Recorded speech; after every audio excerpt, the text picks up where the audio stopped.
முரசொலி வெளியிட்டுள்ள தலையங்கத்தில் 3 ஆண்டு காலம் மக்கள் மனம் மகிழ முதலமைச்சர் மு.க.ஸ்டாலின் ஆட்சி நடத்த இருப்பதை தாங்கிக் கொள்ள முடியாமல் முன்னாள் முதலமைச்சர் பழனிசாமி அறிக்கையை வெளியிட்டிருப்பதாக கூறியுள்ளது.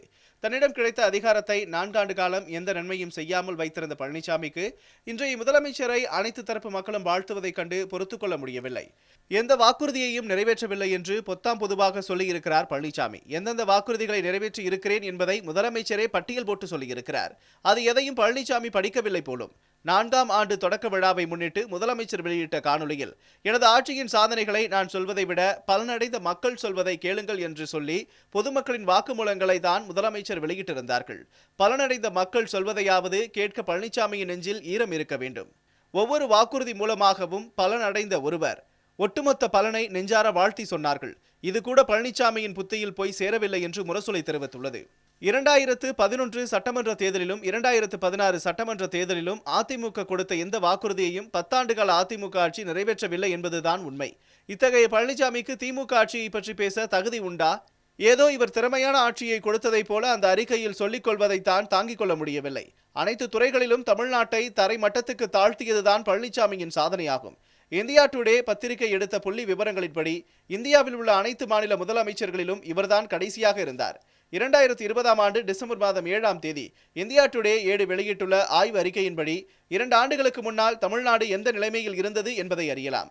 உள்கட்டமைப்பில் 20வது இடம், 5 ஆண்டுகளின் செயல்பாட்டில் 19வது இடம், விவசாயத்தில் 19வது இடம், சுற்றுலாவில் 18வது இடம், உள்ளடக்கிய வளர்ச்சியில் 18வது இடம், தொழில் முனைவோர் முன்னேற்றத்தில் 14வது இடம், ஆட்சி நிர்வாகத்தில் 12வது இடம், தூய்மையில் 12வது இடம், சுகாதாரத்தில் 11வது இடம், கல்வியில் 8வது இடம். இதுதான் அதிமுக ஆட்சியில் வாங்கிய இடம்.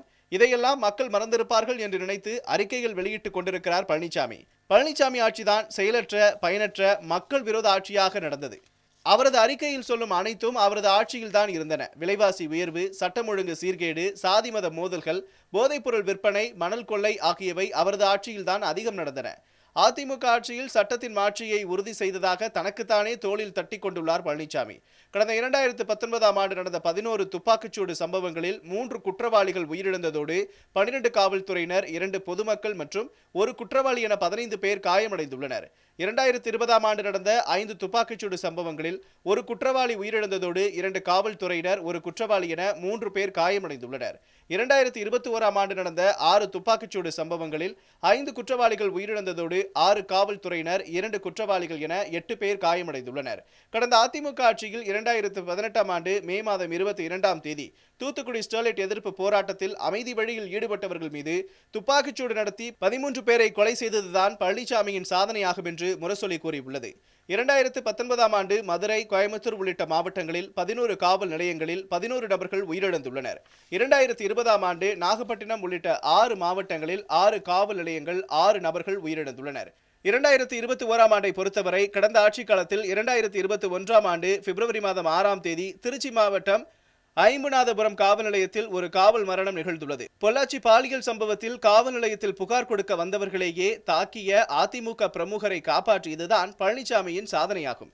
எனவே பழனிசாமிக்கு திமுக ஆட்சியை குறை சொல்லி அறிக்கை விட தகுதி உண்டா என்று முரசொலி தலையங்கம் கேள்வி எழுப்பியிருக்கிறது.